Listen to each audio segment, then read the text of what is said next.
Yetta, I think the sky is falling. It sure feels like it. Moving forward with the Dekker team. Moving forward together with the Dekker team.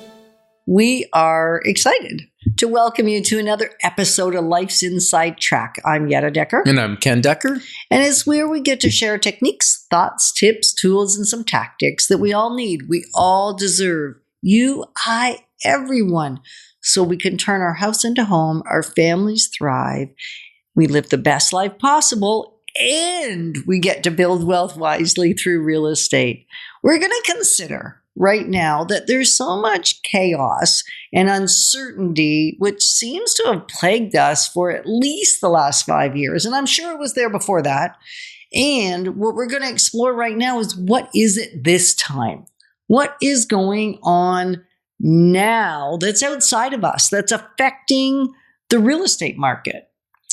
Yeah, I think, there's been a lot of uncertainty in the world, not just the real estate market, but the uncertainty in the world affects the real estate market. And really, that's what this show is going to be about, is what do we think is happening and what's going to happen in the future? And it's so hard to tell what's going to happen in the future, because who predicted COVID? Nobody. Well, certainly not of us, right? Yeah. Yeah. And then who projected that we'd be in tariff wars, or that inflation would go up and that we would have higher interest rates, and all these factors that are delving in. Now, elections happen, right? We just had a little while ago the Ontario election, so that's brought some stability for another 4 years. But now we're in a federal election. So there's And we even have a prime minister that was not elected in office. That is true. I mean, this stuff is outside of us, and yet it affects not only our day-to-day lives, it actually affects the things that we might do in the day-to-day lives, like real estate. Mm-hmm. And so you mentioned some things, Ken, that were now, and you mentioned some things before. Yeah. Right? Like that were happening before. And so I think the point of this is life kept moving on, even with the changes that had happened. Yes. And now we need to figure out how to continue, which we'll talk more about in segment B, because like what's going to happen as a result. So this segment's really more about like, what are they? Yeah. And I think what I was trying to say is that the market is shifting faster than ever before. So in instance, like in 94, we had .com burst and government layoffs. And so the real estate in Ottawa went down a little bit. And then it picked back up. Yeah. When did it pick up? 94, 95, 96, 97 were our flattest years, right? That was the one time in history where we had seen single digit, but decreases. And then between 97, 98, 99, it was quite stable. And then in 99, 2000, that's when we really gained everything we'd lost over those 3 or 4 years and blew past it. Right. And then it was multiple years where it was steady as she goes. Nice increases, steady increases. Yeah, steady as she goes. There wasn't any really big world events until 2008.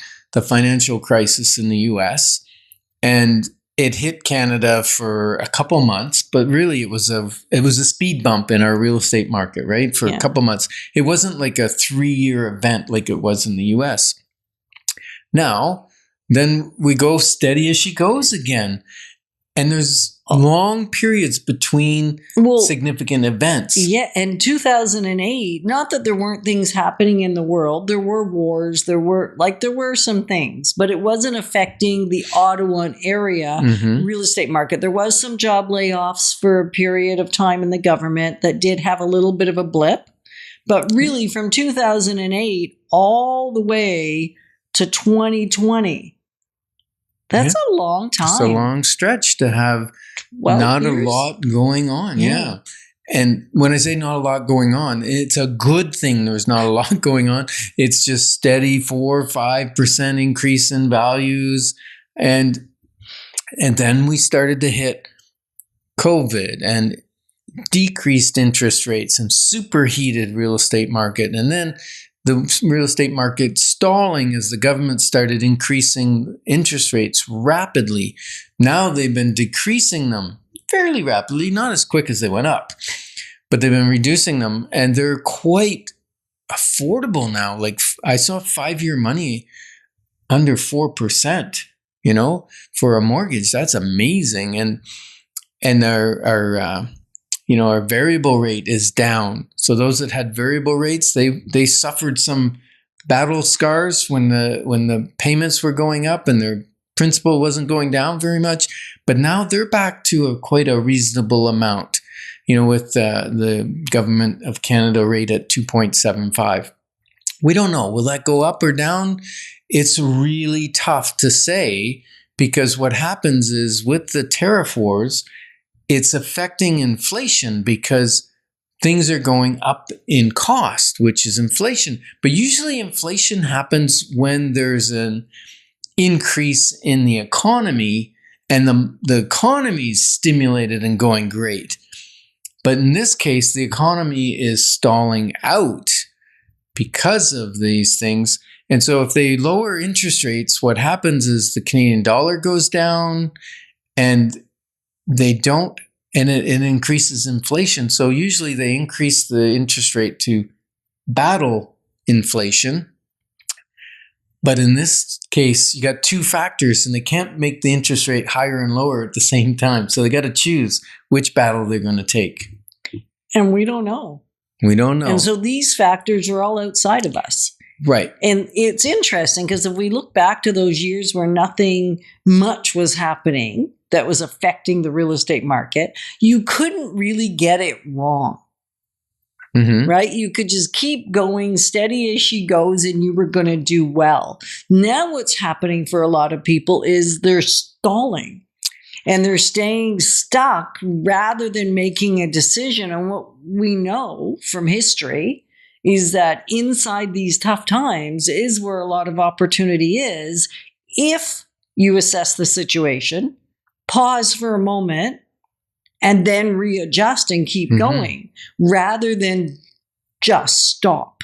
Yeah, and confusion, we have a saying that says a confused mind won't buy.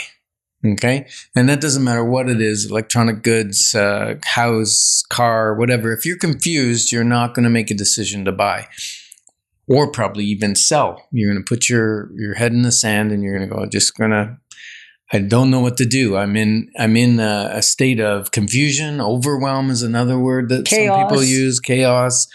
But you can have chaos because chaos can be external. Chaos can be what's going on in the external. But when the internal's calm and you look at let's look at the 5-year trend or the 10-year trend or the 20-year trend of real estate. It's solid when you start spanning out, right? And then you go, okay, so if I'm confused now, let's look at the indicators. Let's see what they're going to cause things to happen in the future. And that's what we're going to do right after the break.